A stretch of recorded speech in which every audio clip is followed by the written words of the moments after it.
संभवे गुरुवे नमः, गुरु नाम गुरुवे नमः। हर हर महादेव बंधुओं, मेरा यूट्यूब चैनल शिव गुरु है में आपका स्वागत है। आज के वीडियो में हम जानेंगे कि तीसरा सूत्र जो है नमः शिवाय, उन्हें 108 बार जपने के लिए क्यों कहा जाता है, या किसी भी मंत्र को 108 बार क्यों जपा जाता है। तो आइए इस विषय को समझने का प्रयास करते हैं कि 108 बार क्यों, कम या ज़्यादा क्यों नहीं।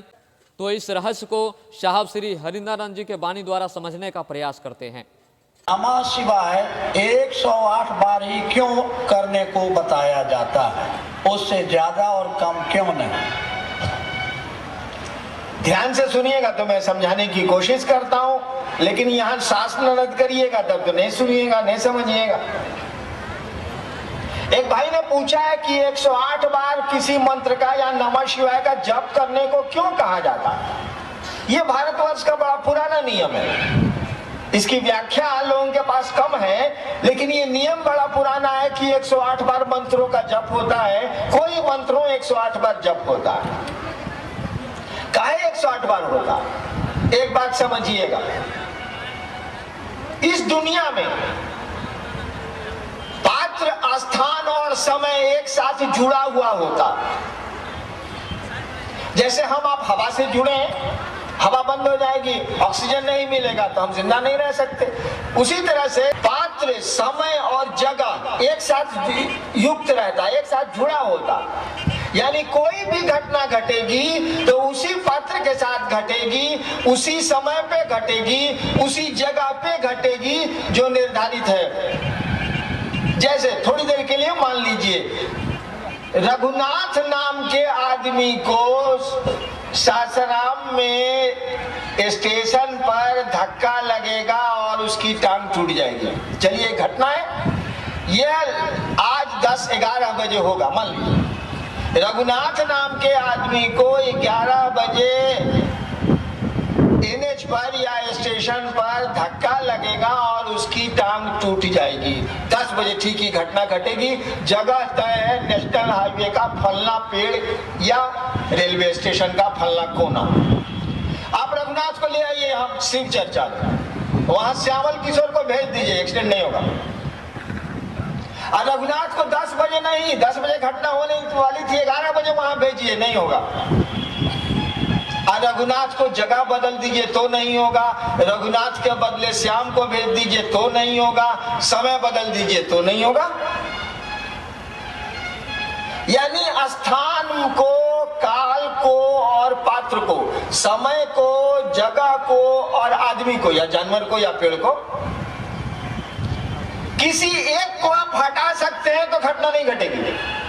हटा नहीं सकते। ये मेरा बड़ा पुराना अनुभव है।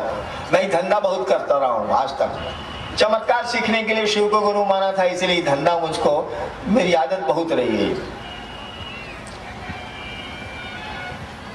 स्थान को कहा गया कि यही 3 चीज में एक चीज को डिस्टर्ब कर दीजिए तो काम निकल जाएगा। कहा गया कि स्थान पता कैसे चलता है। हम लोग कोर्ट में जब के जमीन का मुकदमा आता है तो पहले देखते हैं चौहद्दी बोलिए, वकील साहब चौहद्दी बोलिए जरा, पटना शहर की कोई जमीन है, चौहद्दी क्या है दिखिए तो, उत्तर में क्या है, पूरब में क्या है, दक्षिण में क्या है। जैसे चौहद्दी बोलिएगा जगह क्लियर हो जाएगी कि यही जगह है। यानी स्थान को 4 अंक दिया गया। 4 दिशाएं मूलतः होती हैं तो 4 अंक स्थान को दिया गया।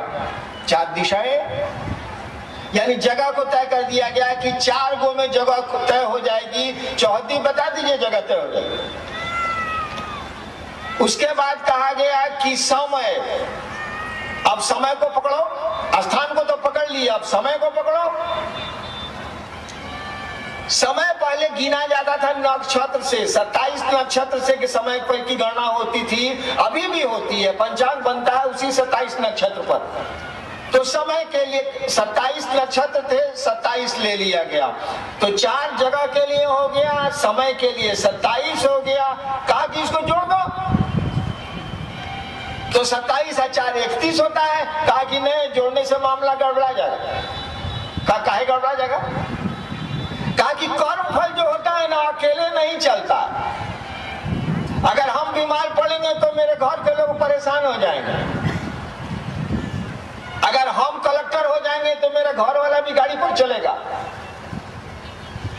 अरे साला कलेक्टर हम हुए, आराम मेरी बीबी कर रही है, ये कौन धंधा हुआ यार? कोई आदमी मर गया, प्रभावित हो जाएंगे उसके बच्चे, उसका परिवार, साला वो अपने कर्म से मरा, प्रभावित आप कहला हो रहे?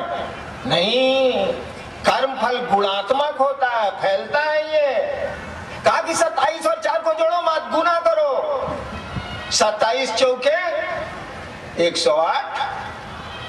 कहा कि 108 बार जब सिद्ध मंत्रों का जप कोई पात्र करेगा, जप करता पात्र आदमी ना, 108 बार सिद्ध मंत्रों का कोई जप करता प्रयोग करेगा तो उस मंत्र के देवता की शक्ति उस मंत्र में होगी। गुरु है तो गुरु की शक्ति होगी। और कोई आदमी दुख लेना नहीं चाहता है, वो अपने दुख को हटाना चाहता है, तो ये 108 बार मंत्रों का जब कोई आदमी करेगा, जप करता करेगा, मंत्र करता करेगा, मनन करेगा 108 बार, तो इस मंत्र की शक्ति से पात्र, स्थान और समय प्रभावित होंगे और इस तरह अपने प्रारब्ध जनित कष्टों से वह मुक्ति की दिशा में बढ़ सकेगा।